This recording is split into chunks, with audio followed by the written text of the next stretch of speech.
bueno, dale. La dermis es una capa un poco más gruesa. Dale otra más. Una más. Dale. La dermis, como le digo, es una capa mucho más gruesa y está compuesta por lo que es de tejido conectivo y también contiene lo que son vasos linfáticos, vasos sanguíneos, fibras nerviosas, fibroblastos, macrófagos, mastocitos y también va a reposar sobre lo que es el músculo orbicular.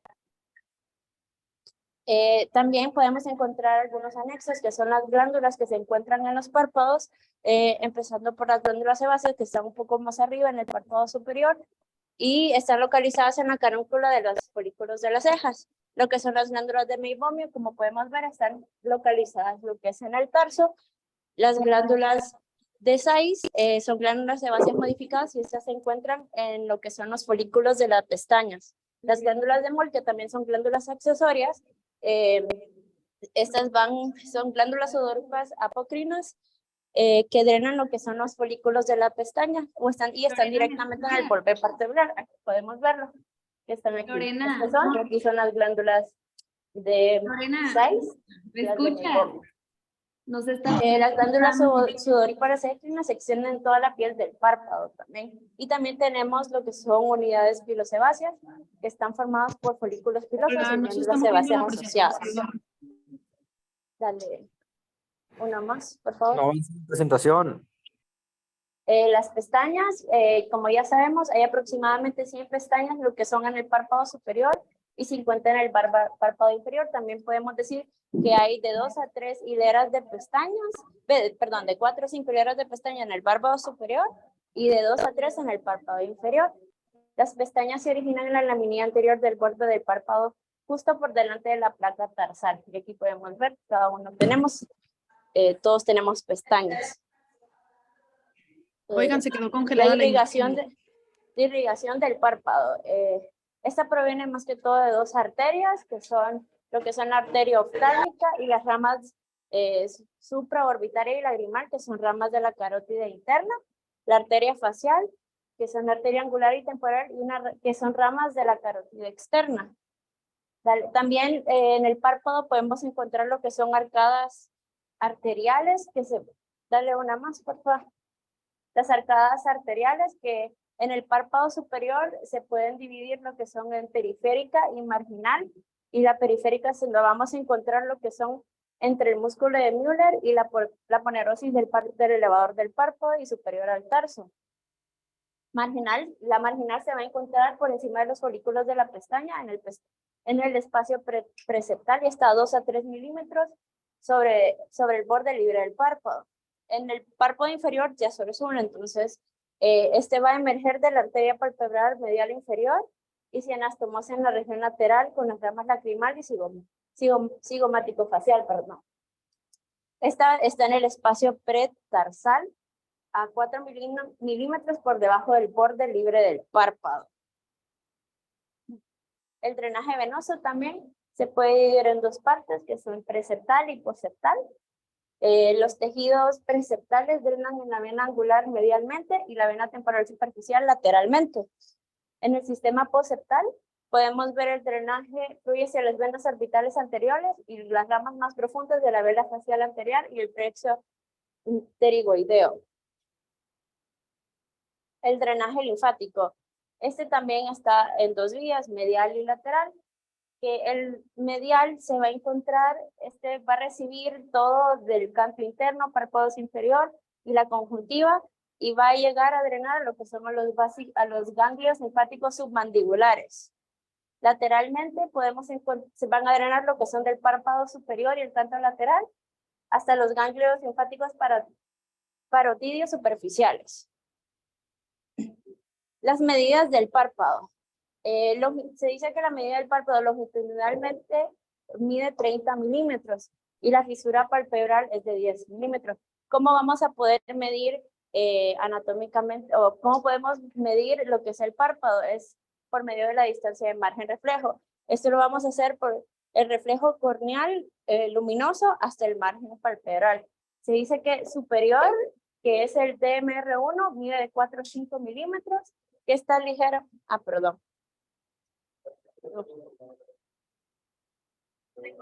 Ok.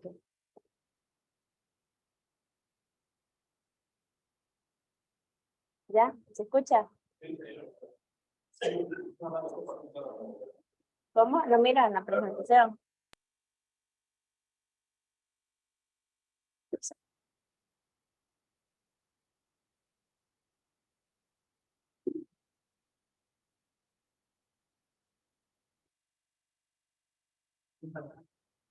Yo. Tony, anótame. Una L y una M. Yo. ¿De dónde no me escucharon?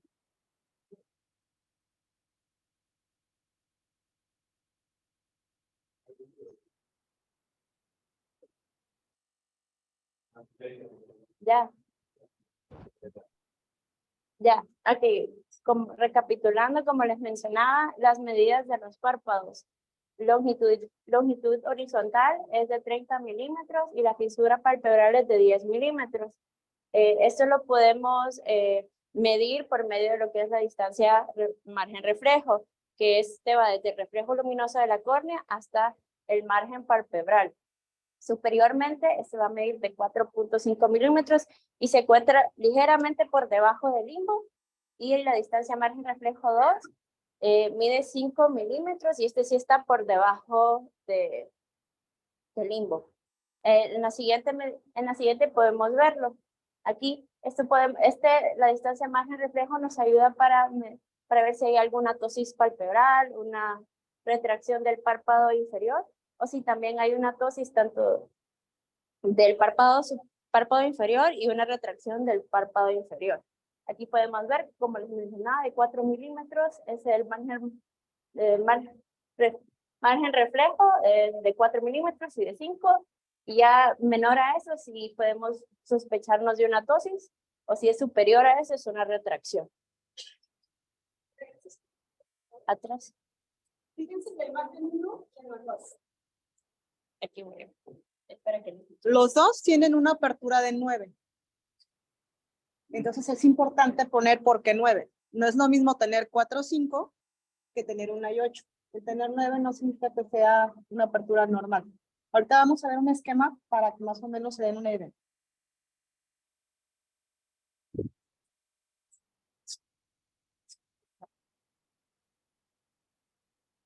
Dale una más.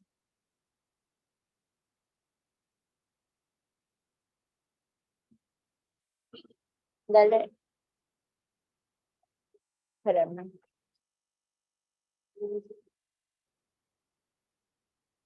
Siguiente. Ah, ok. Ah, están teniendo.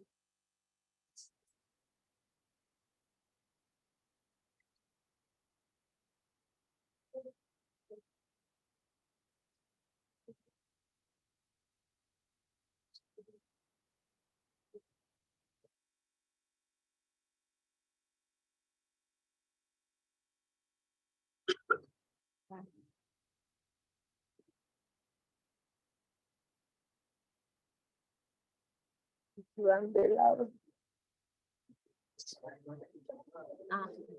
Preséntate. Ah, vaya, pues.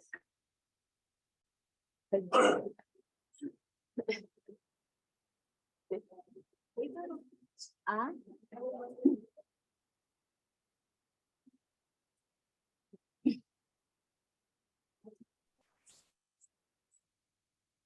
No sé qué pasa. Hay problemas técnicos.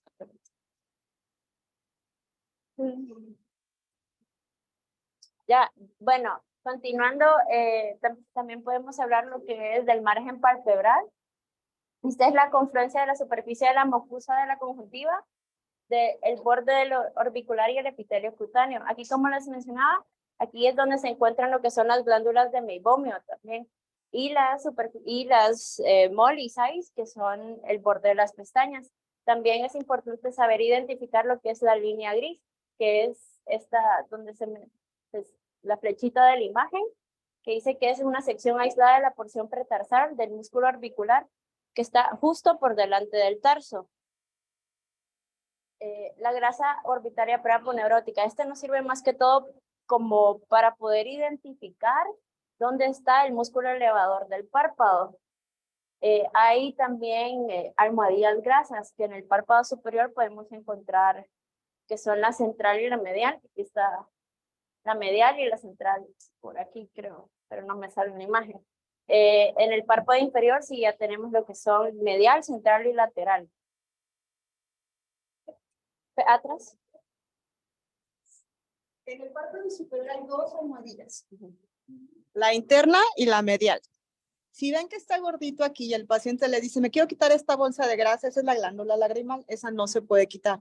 Entonces eso sí es muy importante. Arriba hay dos y abajo son tres, la interna, la medial y la externa.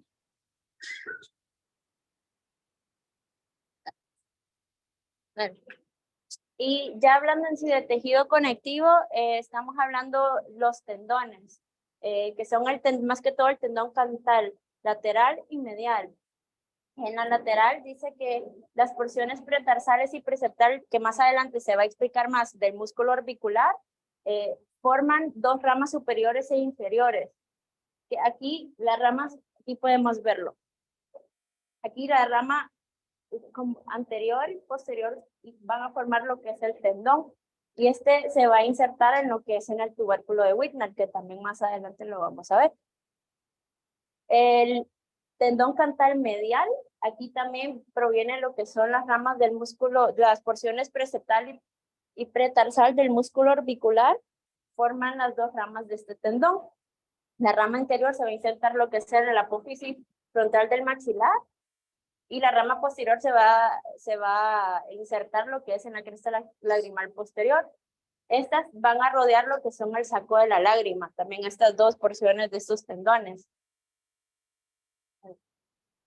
La inserción en sí de lo que son estos tendones, o los párpados sabemos que se van a insertar lo que son los huesos de la órbita, y lo hacen a través de estos tendones que les acabo de mencionar. Y estos tendones se van a insertar, a lo que son las placas tarsales, que son lo que le da sostén a lo que es el párpado.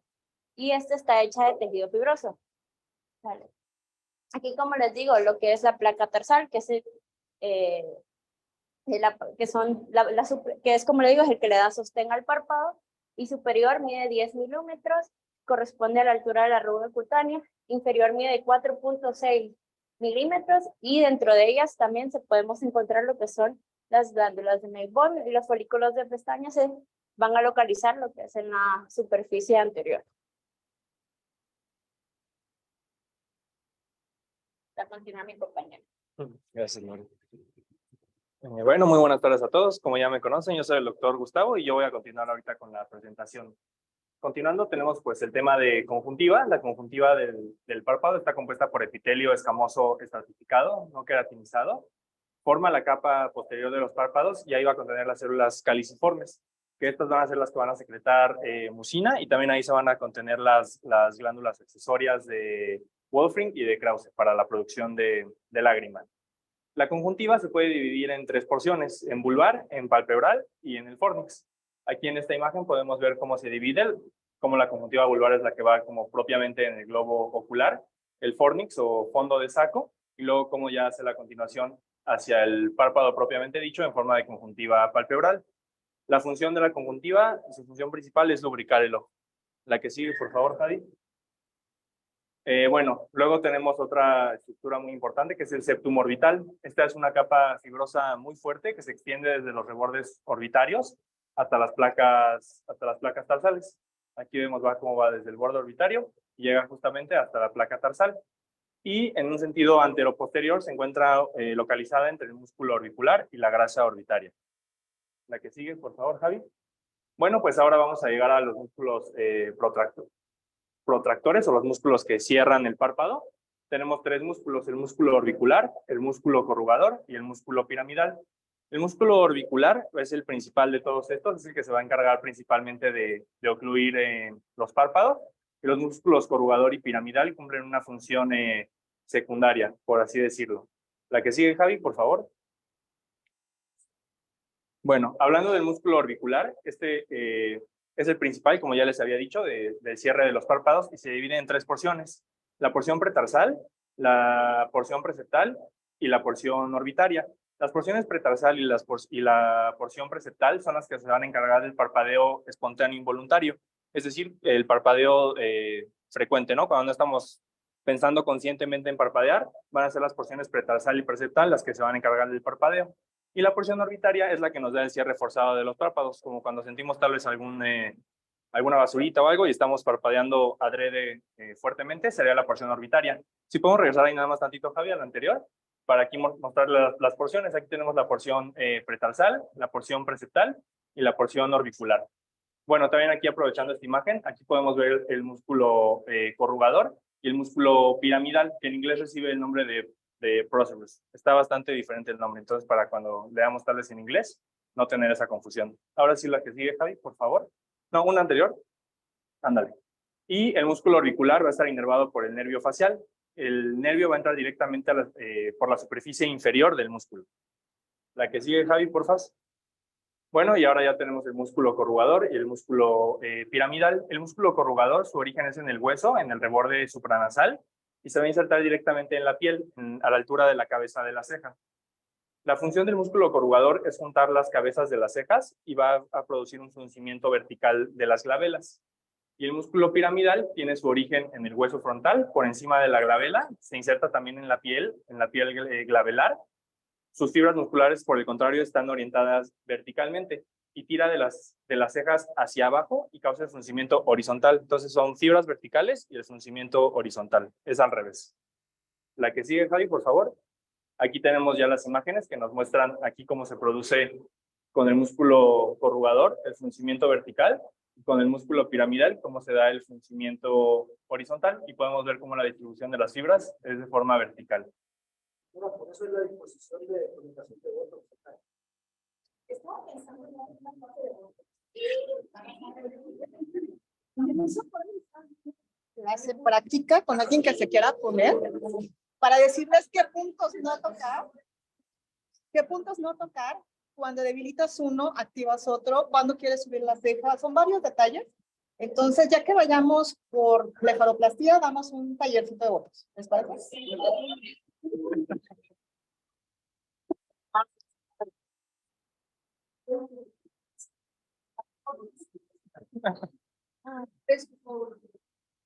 Ya vemos varios voluntarios. La que sigue, Javi, por favor. Muy bien. Y bueno, ahora vamos a pasar a los músculos retractores o los que elevan el párpado. Los vamos a dividir primero en dos grupos, en los superiores y en los inferiores. De parte de los superiores tenemos el músculo elevador, el músculo de Müller y el músculo frontal. El músculo elevador es el que da la función principal. Luego el músculo de Müller ayuda un poquito más. Y por último el músculo frontal es el que tiene menos fuerza para elevar el párpado. Ahorita detallamos un poquito más. Y por parte de los músculos retractores inferiores tenemos a la fascia capsulopalpebral y al músculo tarsal inferior. Aquí tenemos una imagen en la cual se ven todos los grupos de músculos. Aquí tenemos el elevador del párpado. Esta parte es propiamente el músculo. Luego inicia su aponeurosis, lo atraviesa o lo soporta el ligamento de Whitnall. Y aquí tenemos los músculos retractores inferiores. Y aquí también nos está señalando el oblicuo inferior, que tiene relación con los retractores inferiores. Ahorita también detallamos un poquito más acerca de eso. La que sigue, Javi, por favor. Muy bien. Bueno, entonces el músculo elevador del párpado es el principal músculo retractor.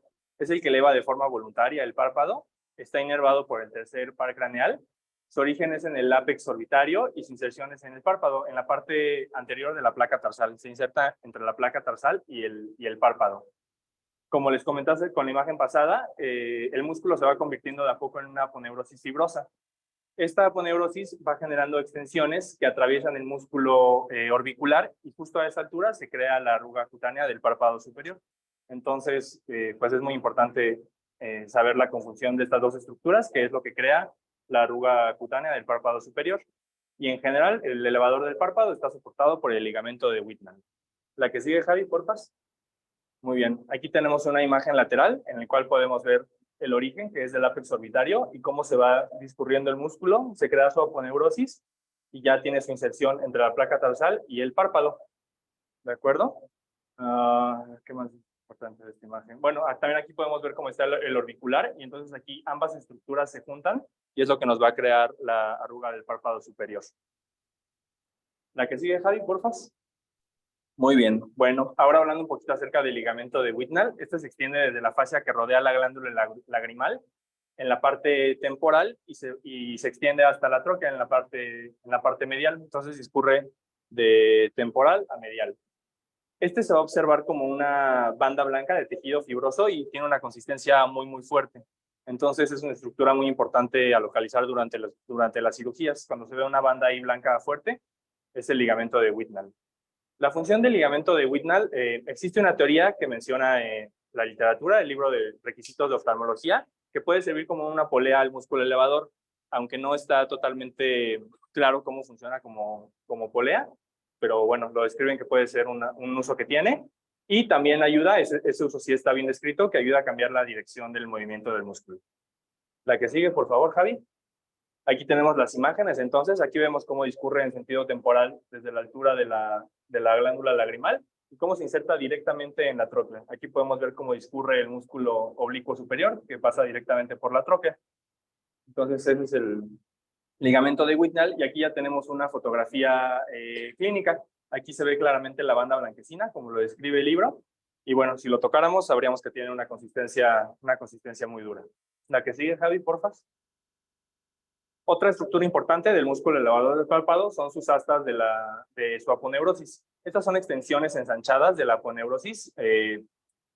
Como vimos en la imagen pasada, va el músculo, se va convirtiendo en aponeurosis y de ahí se va abriendo en forma de abanico. Discurren en sentido lateral a medial.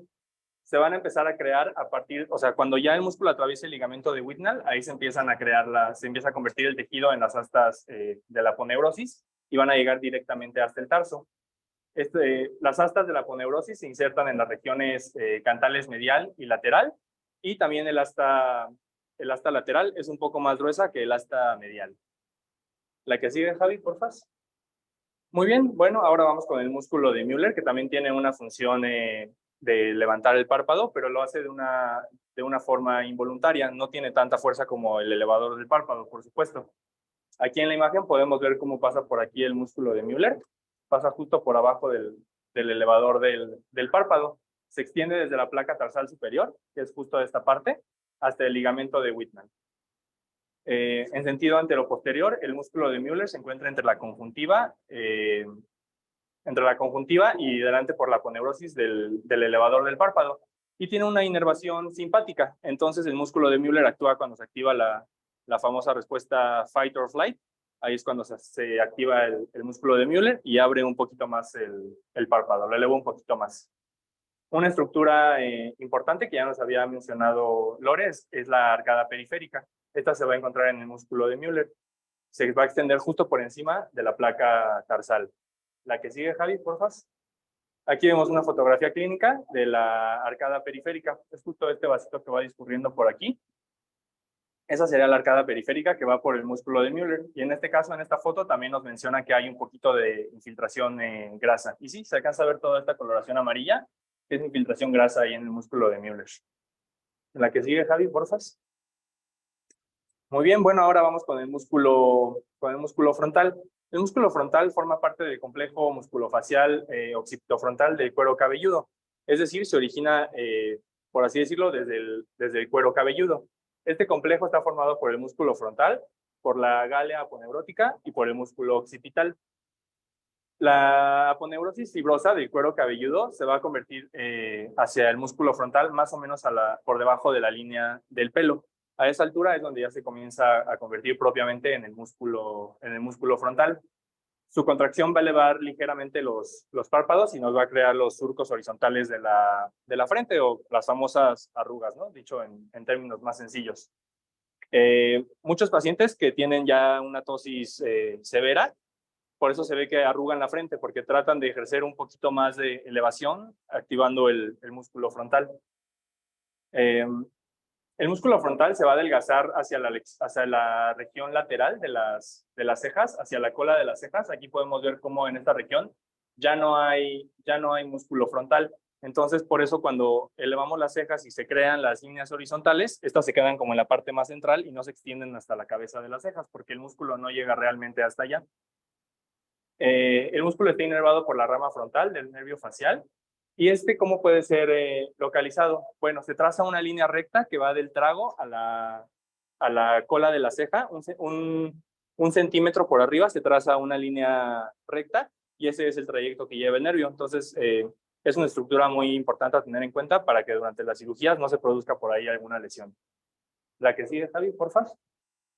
Aquí tenemos las imágenes, ahí se ve cómo está en la imagen de la derecha, en la fotografía clínica, cómo está ahí haciendo su función el músculo frontal, creando las líneas horizontales o las arrugas. Y aquí está el trayecto del nervio facial y vemos cómo se mide entonces del trago a la cola de la ceja, 1 centímetro por arriba, para tener en cuenta esta estructura. La que sigue, Javi. No. Bueno, ahora vamos con los músculos retractores inferiores. Empezamos por la fascia capsulopalpebral. La fascia capsulopalpebral va a ejercer una función similar a la del elevador del párpado, es decir, va a ser el músculo que más función tiene. De entrada, todos los músculos retractores inferiores no tienen demasiada función. Los principales son los superiores. Pero bueno, dentro de los inferiores, la fascia capsulopalpebral sería el que tiene un poco más de función. Es en realidad una banda de tejido fibroso y se origina desde el músculo recto inferior y va hasta el margen inferior del tarso. Aquí vemos, este es el músculo recto inferior y aquí vemos cómo está la fascia capsulopalpebral y vemos cómo se va a extender hasta la región inferior del tarso. Lo que les mencionaba hace rato del oblicuo inferior, ¿por qué tenía relación? Es porque la fascia capsulopalpebral lo rodea. Se origina por el músculo recto inferior, sale, se atraviesa por ahí el oblicuo inferior y entonces la cápsula lo rodea y luego ya sigue su trayecto hacia el tarso inferior. Por dentro izquierdo se vuelve a unir. Lo que decíamos, rodea el oblicuo inferior, entonces se vuelve a unir a la fascia y luego ya se convierte en una condensación de tejido fibroso, que es el ligamento suspensorio de Lockwood. Justo aquí a esta altura, ya cuando pasa el oblicuo inferior, ahí ya se convierte en el ligamento suspensorio de Lockwood, que es una estructura equivalente, sería el equivalente al ligamento de Whitnall. Es por eso que la fascia capsulopalpebral y el elevador del párpado se puede decir que tienen como una relación, que funcionan igual. La que sigue, ahí está. Y bueno, por último tenemos el músculo tarsal inferior, que sería como el equivalente al músculo de Müller, cumple una función ya un poco menor, por así decirlo, y se origina desde el ligamento de Lockwood hasta el tarso inferior. ¿De acuerdo? Aquí vemos cómo nos señala el músculo tarsal inferior, cómo se origina aquí desde el ligamento de Lockwood, pasando el oblicuo inferior, y ya se inserta hasta el tarso inferior. La que sigue, Javi, creo que es la última, sí. Bueno, no sé si alguien tenga alguna duda o algún comentario. ¿No? Gracias. ¿Te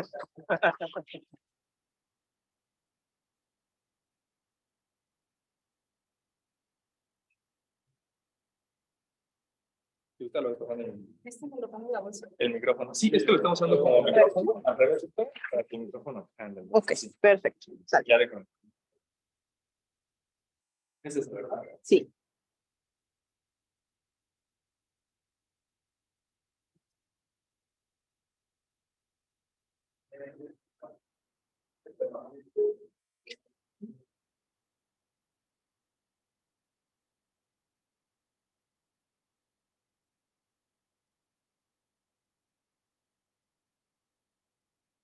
¿Me pones la primera, por favor? Bueno, chicos, pues es un gusto estar con ustedes hoy. Algunas caras conocidas, muchas nuevas. Espero que aprendan mucho, que aprendamos mucho todos. Al final de las clases les voy a dar un resumen de lo que me parece más práctico que se queden y que se lleven para su práctica diaria. Decidí dividir en 3 el módulo, porque es muchísima información. Solamente la anatomía nos llevó un montón de tiempo, entonces lo vamos a dividir en párpados, en vía lagrimal y en órbita, y después de cada módulo vamos a hacer el examen. ¿De acuerdo?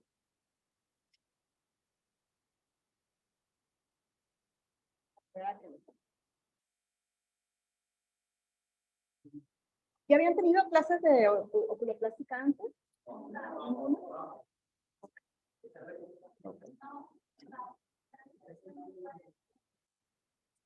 Pero no estaba con piel.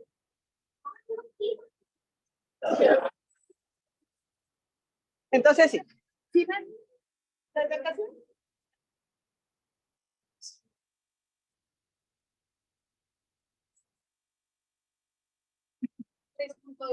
Ale, tú eres R3, ¿verdad? Tú eres R3. Casi pero.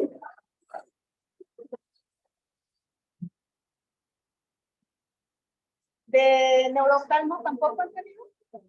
¿De neurooftalmo? ¿No? ¿Ultrasonido tampoco? ¿Ultrasonido sí? Ok, bueno.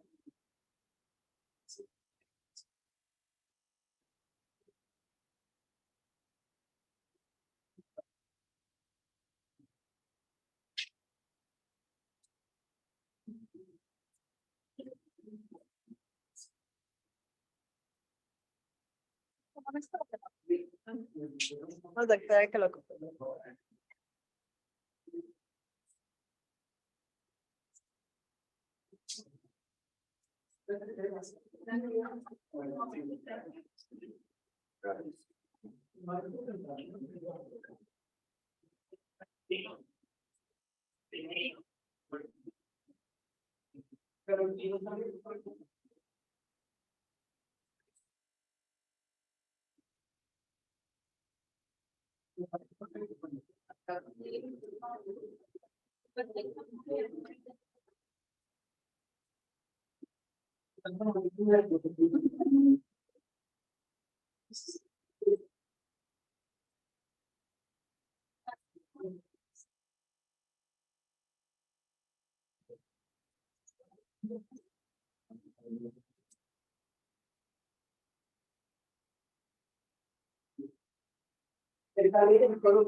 Esa es la última.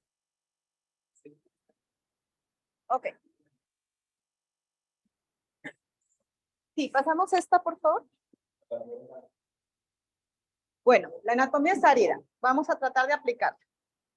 La piel del párpado es la piel más delgada de todo el cuerpo. Entonces, imaginen que tienen una herida aquí y se llevaron toda esta piel. ¿De dónde toman? ¿De dónde? Para poner la lamela anterior. Si esta es la piel más delgada, ¿dónde se les ocurre? ¿De dónde? ¿Cuál? ¿De dónde? No, la pompa es gruesísima. Sí, no, de la pompa no va a quedar así.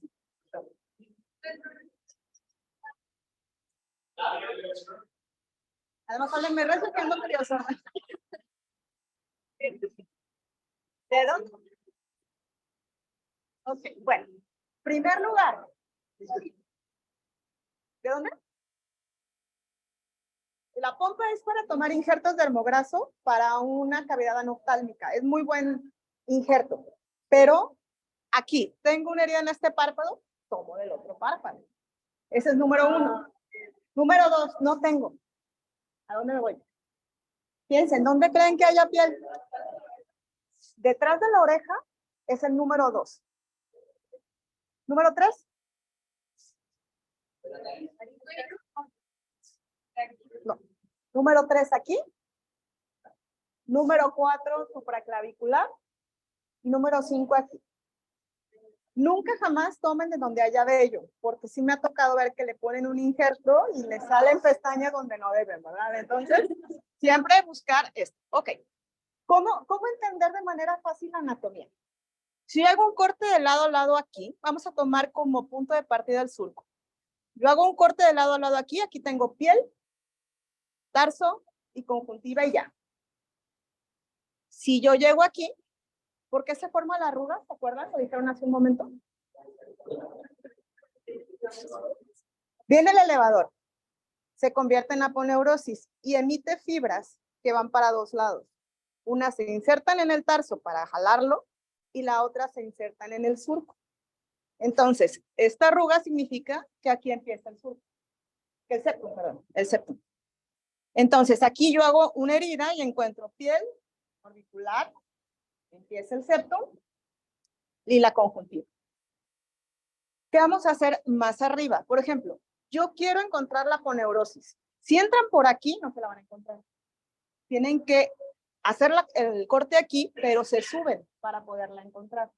Entonces, si yo entro aquí, esta piel, luego que sigue, debajo de la piel que hay, el orbicular, debajo que hay, que ya entró aquí, el septum, debajo del septum están las bolsas de grasa. No van a encontrar bolsas de grasa de aquí a aquí, están acá arriba. Detrás de las bolsas de grasa está la aponeurosis, luego está el músculo de Müller y luego la conjuntiva. O sea, de 3 capas pasa 7 acá. Depende de dónde estén viendo el nivel, es el número de capas que hay. ¿Sí quedó más o menos claro? Ok. La que sigue, por favor. Esta es una imagen lateral que es sencilla. Aquí está piel, orbicular, tarso y conjuntiva. Aquí ya se mete el septum y el músculo del Müller empieza a venir aquí. Pero si yo quiero encontrar la grasa y la aponeurosis, tengo que subirme y está piel, orbicular, septum, grasa, debajo de la grasa la aponeurosis, el músculo de Müller al final y la conjuntiva. ¿Para qué nos sirve? Si tienen una herida, tienen que saber cuántas capas tienen que reparar. ¿Qué parte es importante? El septum, viene el periósteo rodeando el hueso, obviamente, y de ahí se forma el septum.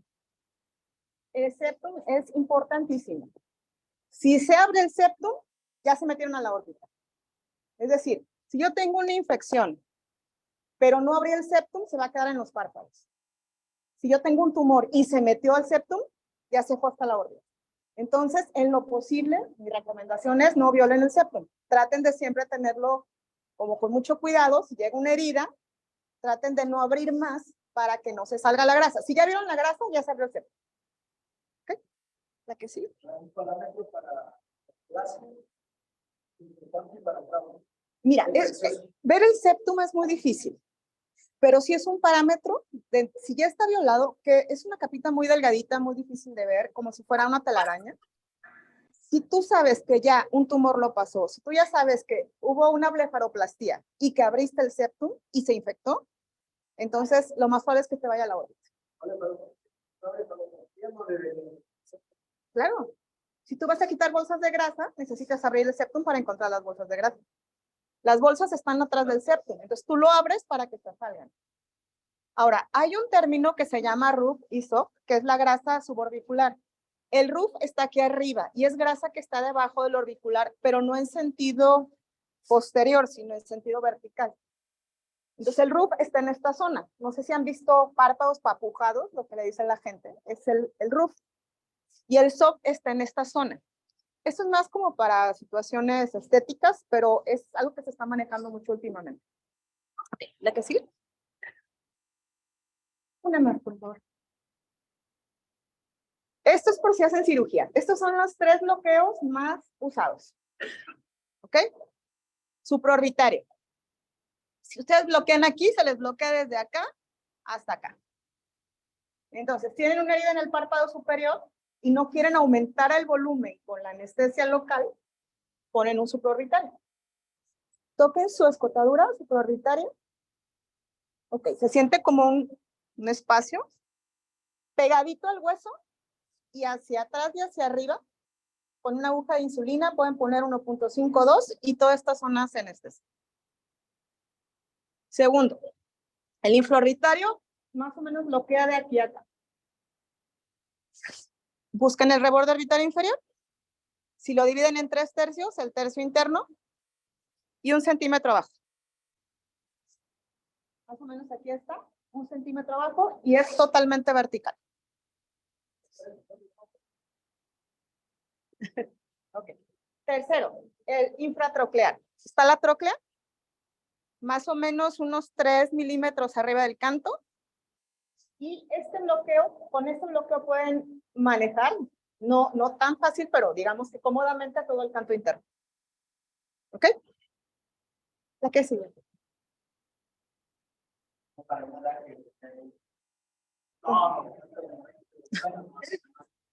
Bueno. En realidad hay 3 elevadores, falta el frontal, pero bueno, ahorita hablo de él. El elevador está inervado por el tercero, el Müller es simpático, el orbicular por el séptimo y la sensibilidad es por el quinto. Esta es pregunta de examen y también de examen nacional. Ok. ¿Cómo encuentran todos? Aquí les voy a enseñar nada más el Müller. La manera más sencilla de encontrar el Müller es revertir el párpado y está detrás de la conjuntiva. Es dificilísimo aislarlo. Sí se puede después de mucha práctica, pero está por atrás. Se ve una capita como la conjuntiva, pero con muchos vasos en sacacorcho. Y con el Müller pueden hacer dos cosas. Si lo sueltan, pueden bajar el párpado en una retracción, por ejemplo, por orbitopatía tiroidea. Y si lo jalan, pueden elevar el párpado. Ya luego veremos entonces cómo se hace. Pero siempre se aborda por vía posterior el Müller. Nunca he visto que nadie lo aborde por vía anterior. Y recuerden, está justo pegadito a la conjuntiva. Esta conjuntiva, Müller, y encima la aponeurosis y nos vamos por atrás. ¿Ok? El que sigue, por favor. Ok. Si quieren encontrar la aponeurosis, les decía, busquen las bolsas. Entonces, ya que encuentran las bolsas después de abrir el septum, las jalan. Y la aponeurosis, aquí se ve muy fea, pero es un tejido blanco. No tiene vasos, ahí se ven algunos, probablemente esté infiltrada, pero es muy raro. Es un tejido blanco que la característica es que si ustedes la toman y le piden al paciente que vea para arriba o para abajo, les va a hacer un jalón en la pinza. Si ustedes la toman y no jala, no es la aponeurosis. ¿Para qué les sirve? Ok. Tienen otra vez una herida. Me ha tocado que la aponeurosis la suturan junto con todo. La aponeurosis se tiene que reinsertar en el tarso en la medida de lo posible. Entonces es muy importante encontrar.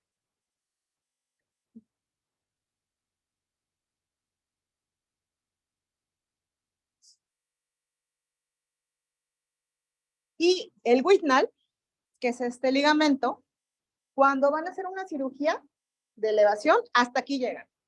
No pueden suturarse en el músculo, pueden suturarse hasta el Whitnall. Ese es un hito anatómico, sobre todo para cirugía palpebral. Nada más, por favor. Bueno, ¿para qué saber? Hay unos que dicen son 3 lamelas con el septum en medio.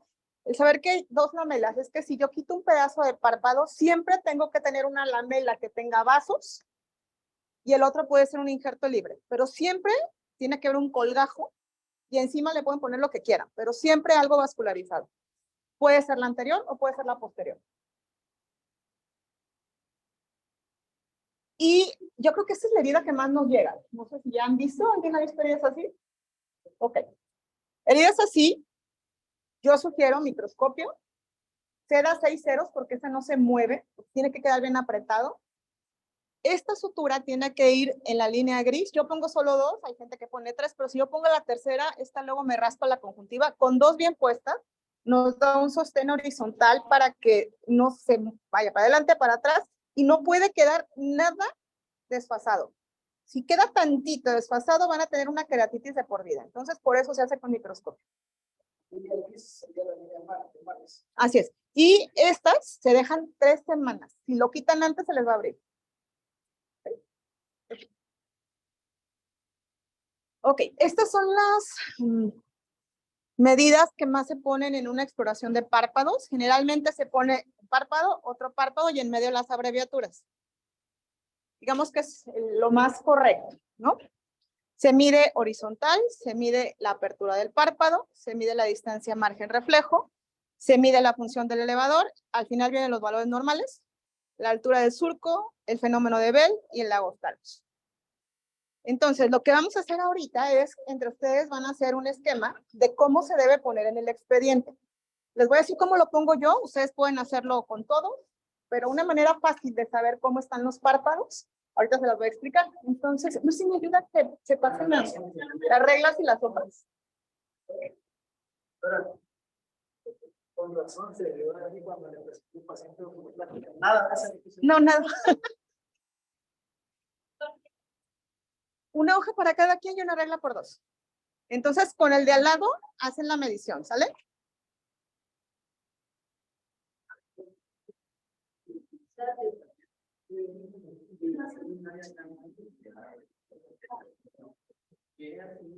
Bueno, ya tienen aquí el esquema, úsenlo. Si el paciente tiene un ectropión, pues pongan el ectropión. Si tiene un tumor, pongan el tumor. Así como la de retina, aquí también nos sirve, dibujen sus párpados. ¿Ok? Entonces, pónganse de dos.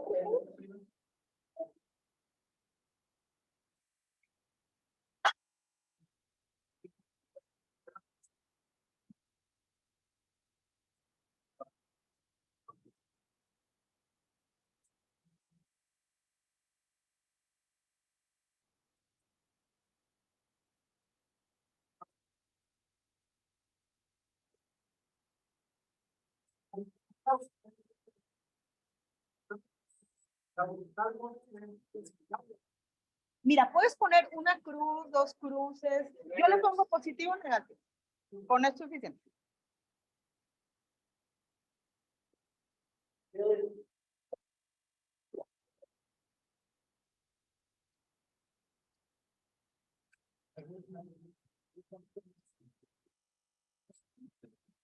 Bueno, entonces dibujan sus dos ojitos. Si hubiera una tosis, dibujan la tosis. Una tosis leve, moderada, severa o total, ¿no? Le ponen más o menos cómo está el párpado.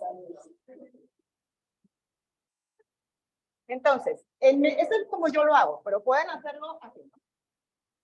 Yo en medio pongo cuánto tiene de apertura palpebral. Entonces, si quieren mirar de enfrente, tiene 9, tiene 10. Del borde inferior al borde superior. Vamos a ver cuántos salen con tosis.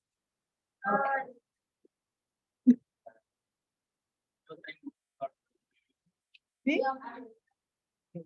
Poquito.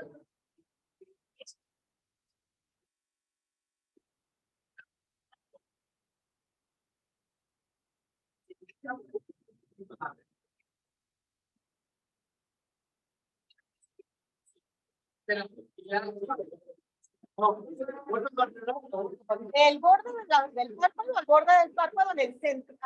En el centro. Ponen la regla vertical y de aquí a aquí, ¿cuánto mide?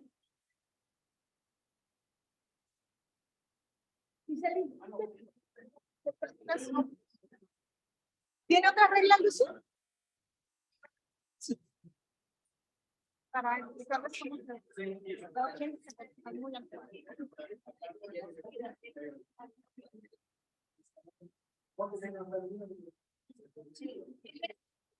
En el.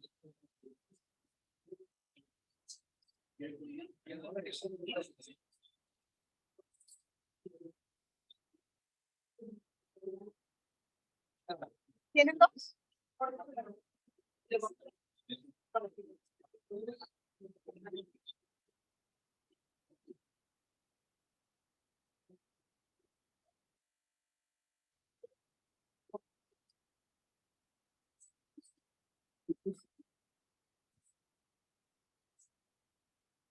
¿Listo? Ok. Ok, con su celular, con la luz, van a poner la luz enfrente del paciente y van a medir de la pupila hacia arriba y de la pupila hacia abajo. ¿Ok? La suma les tiene que dar lo que tienen ahí. No pueden tener 11 y luego 2 y 2.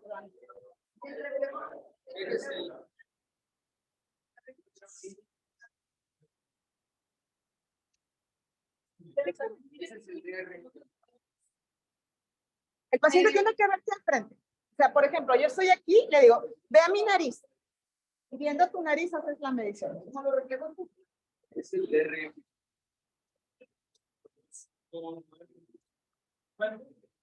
Entonces, le van a poner a un ladito distancia, margen, reflejo 1, 4. Distancia, margen, reflejo 2, 5. La suma tiene que darlo en medio.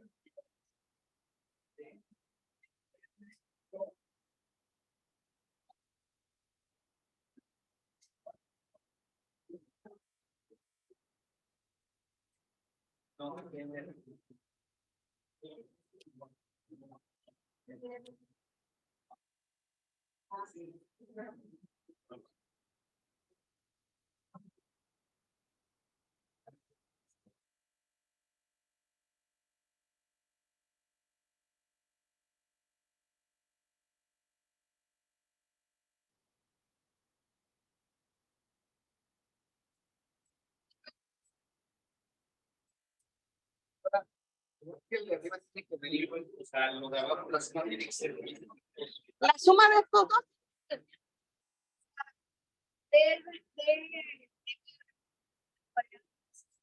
Por supuesto. Claro.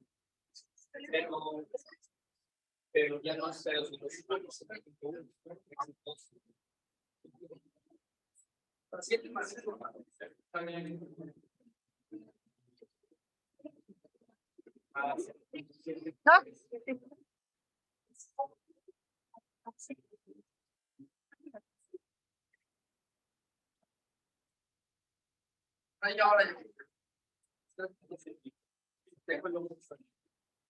¿No?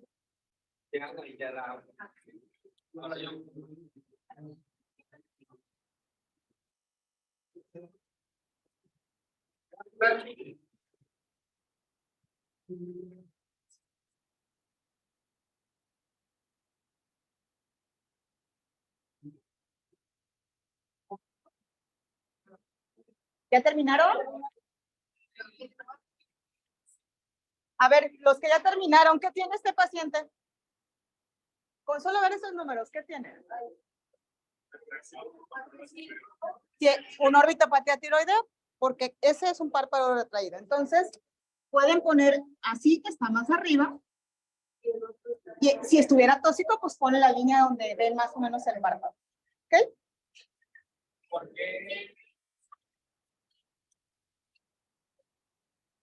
Sí, estos dos tienen que darte esto. Es imposible que te dé otro número. Lo estás midiendo mal si te da otro número. Yo con la lucecita, el celular cuando no traigo la luz, pero sí con una buena luz para que veas bien el reflejo luminoso. Sí, sin lámpara, no, sentado frente al paciente. Sí.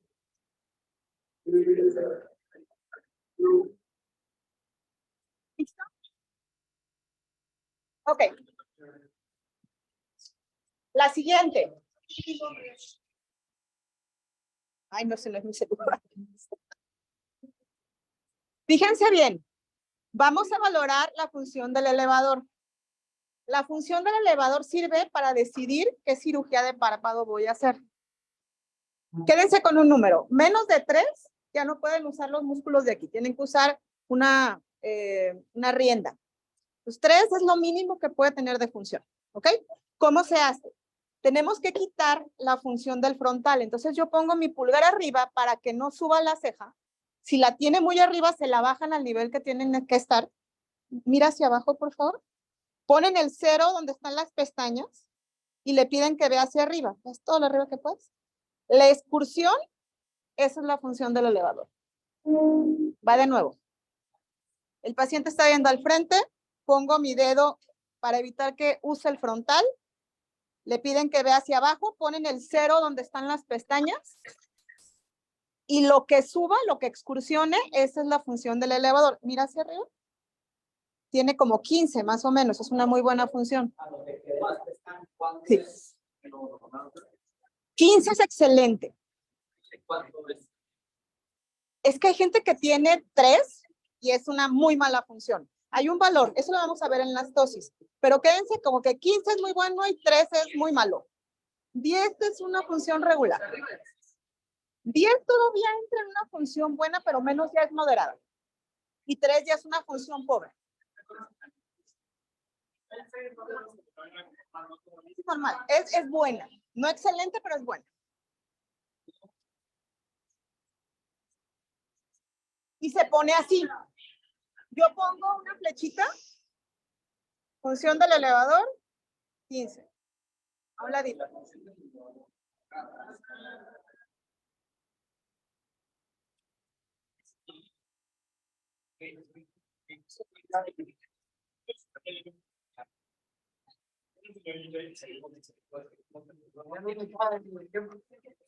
Ahí van, ahí van.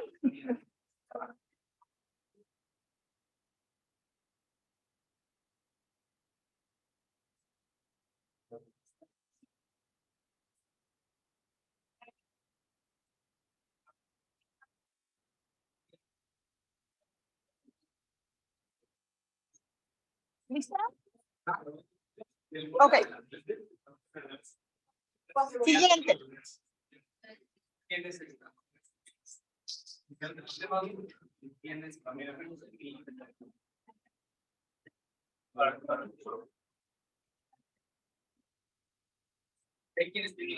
Todavía no acabo, ¿verdad?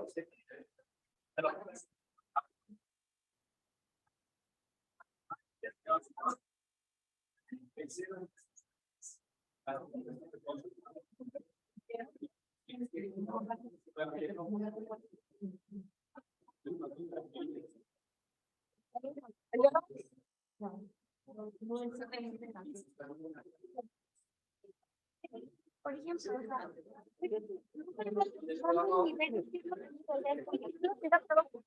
Pon los pestañas y vas a ver hasta dónde sube el párpado.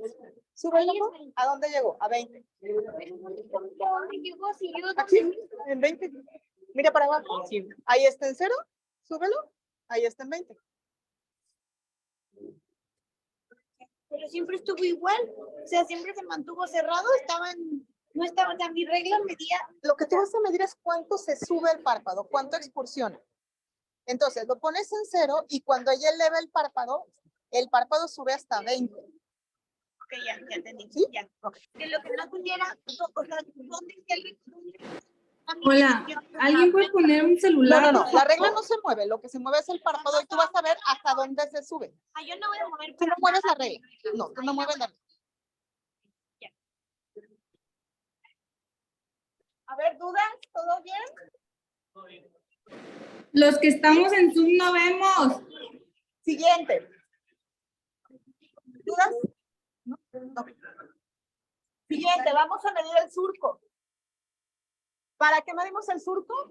¿Me recuerdan? ¿Para qué se mide el surco? En el surco, si el aponeurosis se va hacia atrás, acuérdense que se pegaba al músculo y eso daba el surco. Si mi aponeurosis se desliza hacia atrás, el surco se va a correr hacia atrás. Entonces, surcos altos se ven muy lindos, pero muchas veces son párpados tóxicos. Entonces, un surco normal mide más o menos, depende, los orientales miden 7, las personas occidentales con surcos así como muy europeos miden 10, pero no más de 10. Más de 10 ya es un surco patológico. Entonces, ¿cómo se mide?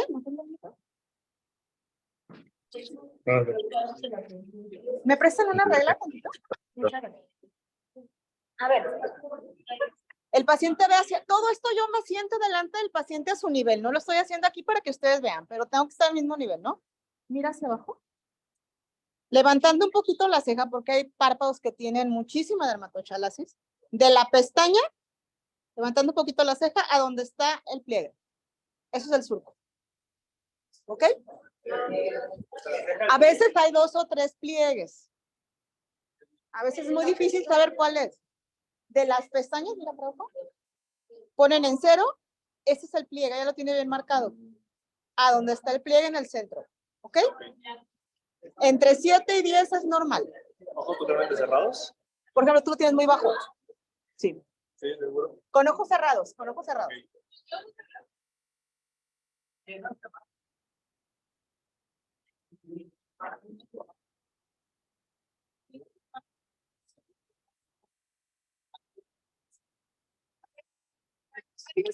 Él, hasta el borde de su ceja, hay 21 milímetros. Cierra tus ojos. 21 milímetros. Espera. Sí, presbicio. 21 o 22. Mira, no tiene como 11. Y lo tienes un poco alto. Tienes 11. 11, pero medimos del 0 a, salió como hasta acá, ¿no, doctora? No. El pliegue es este. Este que está aquí. Ya. Fíjate bien. No es el borde de la pestaña. No. Aquí, este es el pliegue. Entonces, a veces no sabemos cuál es. Lo que hacemos es bajar así. Ahí se marca. Entonces, de aquí a ahí son 11. Ya, perfecto. ¿Por qué no tu pliegue puede ser? ¿Por qué no? Mira, fíjate cómo este viene desde acá hasta acá. Este solamente está Yo tengo aquí. mucho pellejo en el párpado. Mira, pásame por favor, no te voy a rayar. Sí, ráyalo. El surco viene de aquí hasta acá. Este viene de aquí a aquí. Ay, Dios mío, sí te rayé, perdón. Está bien. La sombra. Estereosis. Entonces, Si yo tomo ese surco, el de abajo me diría 6 y pues no existe. Bueno, un muy chino. Me oye muy mal. Pero en el surco sí está en 11. Por ejemplo, tú, Jackie, voltea tantito. Mira para abajo. Tú tienes un surco bajo. Uy, Jackie. Tienes 6, 7. No, aparte, pues mi mamá tiene un. Ella tiene un surco bajo y él tiene un surco alto. ¿Sí, el bajo? Pero yo quiero ver Porque los surcos altos son Bien. sinónimo de belleza. 10. Pues te puedes maquillar mejor, eso sí. Ok. ¿Todo bien?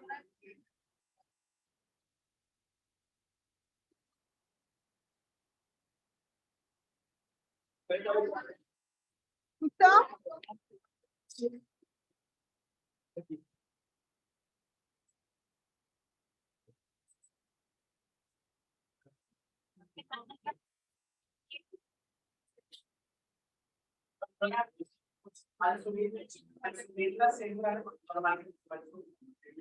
Es que no la debes de subir mucho, la puedes subir cuando tienes mucha piel para ver más o menos el nivel, pero no, si le haces hasta acá, pues no va a tener un surcote.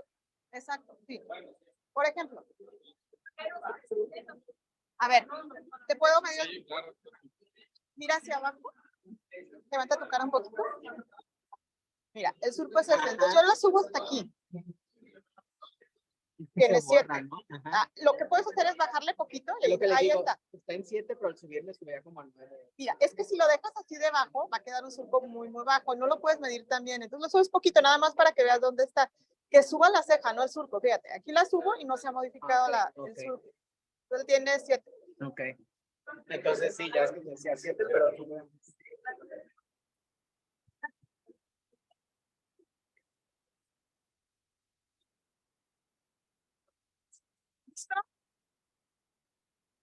Vamos a las cejas. Igual aquí las dibujan. Hay un problema. Hay mujeres que se las tatúan muy feas, muy arriba, muy en B. Pues bueno, ahí es bien complicado, ahí no las toman en cuenta. Pero una ceja normal nos sirve por algo. Yo tengo aquí la ceja y puedo tener esta caída y tener dermatochalasis. Y si yo levanto la ceja, se acomoda la piel. Entonces hay que ver el nivel de la ceja. También cejas muy altas. Acuérdense que el frontal nos puede subir los párpados. Nos dan hasta 2 milímetros de apertura palpebral. Entonces ahí poner ceja alta. Ahorita les voy a enseñar una foto. ¿Y para qué nos sirve la ceja? Este es un hito anatómico que a mí me gusta. Yo de la ceja hacia abajo siempre respeto 10 milímetros para que no vaya a haber, no sé si han visto blefaroplastías que quedan sin cerrar los ojos. Entonces, a mí me funciona saber que de la ceja para abajo tengo este espacio seguro. ¿Ok? Entonces, la ceja nada más la dibujan o si hay alguna alteración la ponen. El siguiente, abajo ponen bel. ¿Positivo o negativo? Pueden ponerle 3 cruces si quieren, si es un bel altísimo, pero con tener positivo o negativo. ¿Cómo se mide? Le piden al paciente que cierre los ojos y se los abren. Ahí sí tiene bel. Puede haber bel inverso, puede irse hacia abajo. Es rarísimo, pero sí hay. ¿Por qué sirve el bel? Si yo le levanto demasiado los párpados y no tiene bel y no cierra, va a tener una queratitis horrorosa. Entonces, a ver, chequen quién tiene bel inverso. Alguno debe de tener bel. Otra vez. Cierran los ojos. Si ven que el paciente está muy laxo en el cierre, le dicen que apriete. Si no, con que cierre. Y si se ve blanco, obviamente, es un bel positivo. O sea, no se ve la corte. Eso es bueno, eso es normal. ¿Okay? ¿Es clara ya? Sí, es positivo.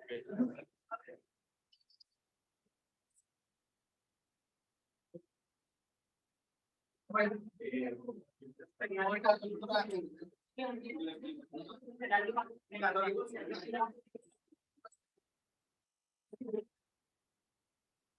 si no sube, no pasa nada si no sube. Te sirve si vas a operarlo, pero sabes que no sube para que te haga bien. doctora,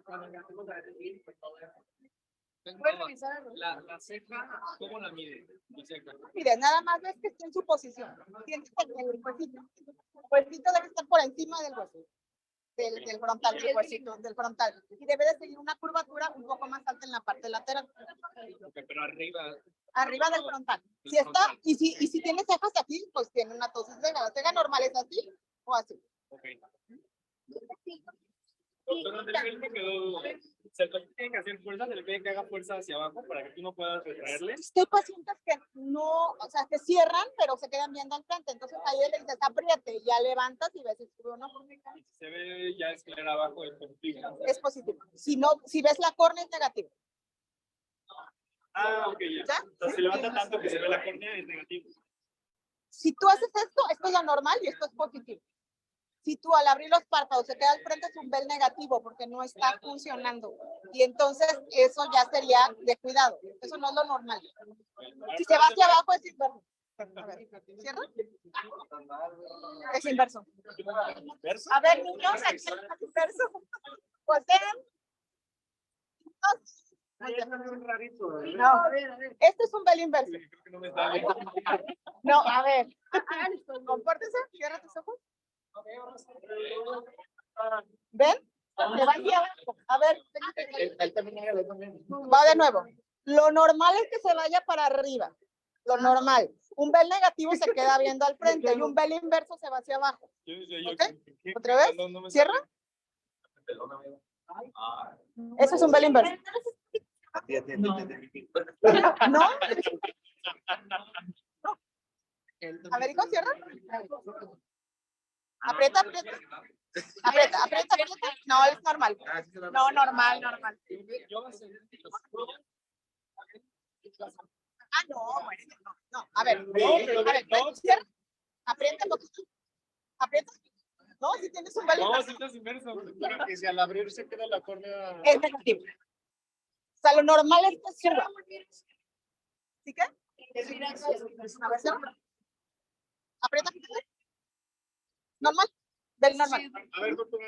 Cierra. El normal es que se ríe. Aprieta, aprieta, aprieta, aprieta. Aprieta, corta, corta. Inverso. A ver, cierra los ojos. Cierra los ¿Tú ojos. también? A ver. Cierra. Aprieta. Fuerte, fuerte, fuerte. Fuerte. Otra vez, fuerte, fuerte. Sí, también. Ella también lo tiene inverso. Muchos. ¿y eso qué significa? Si se va por abajo no pasa nada, es una variante anatómica, pero si se queda al frente, ahí sí, porque si tú no dejas cualquier milímetro expuesto, se te va a volver a marcar.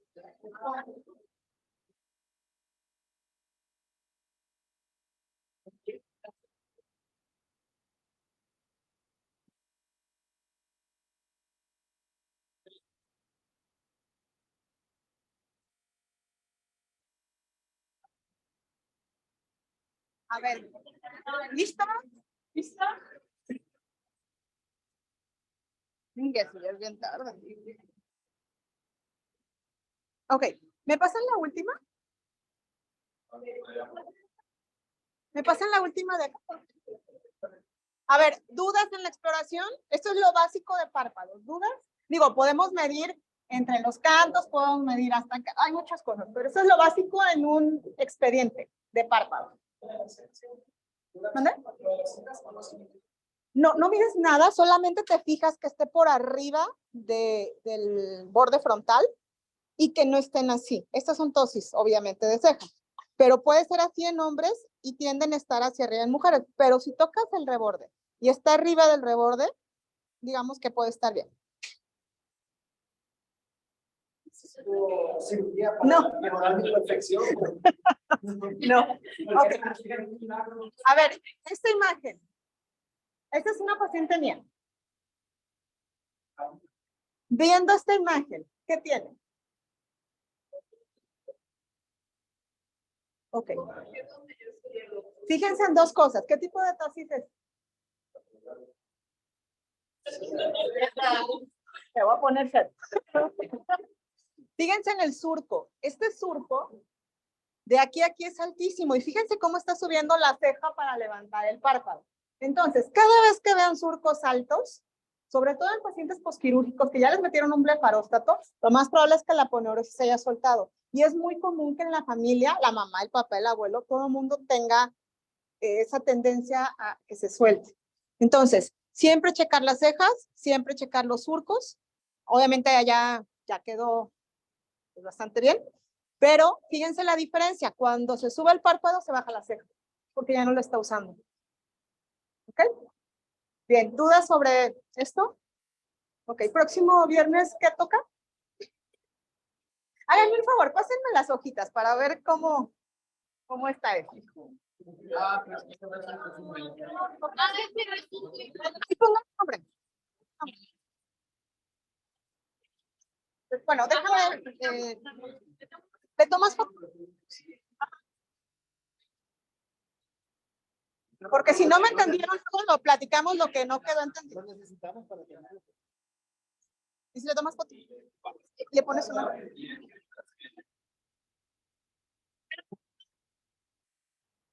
Sí, ponle. Ponle una playa. Están en mi celular, digo, espérame, déjame.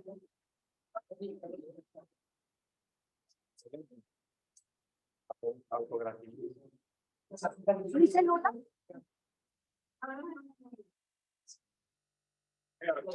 Uy, muchas gracias. A ver, déjame le tomo. ¿Me prestas tu micrófono?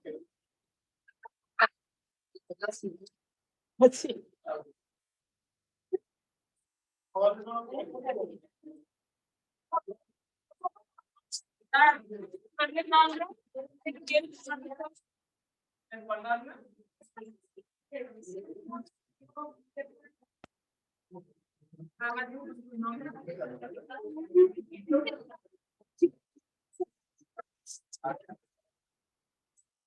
Chicos, ya terminó la clase. Próximo viernes. Bonito día. Gracias. Ojalá se grabe. Sí, grabaron video, Lucy, para subirlo junto con la clase.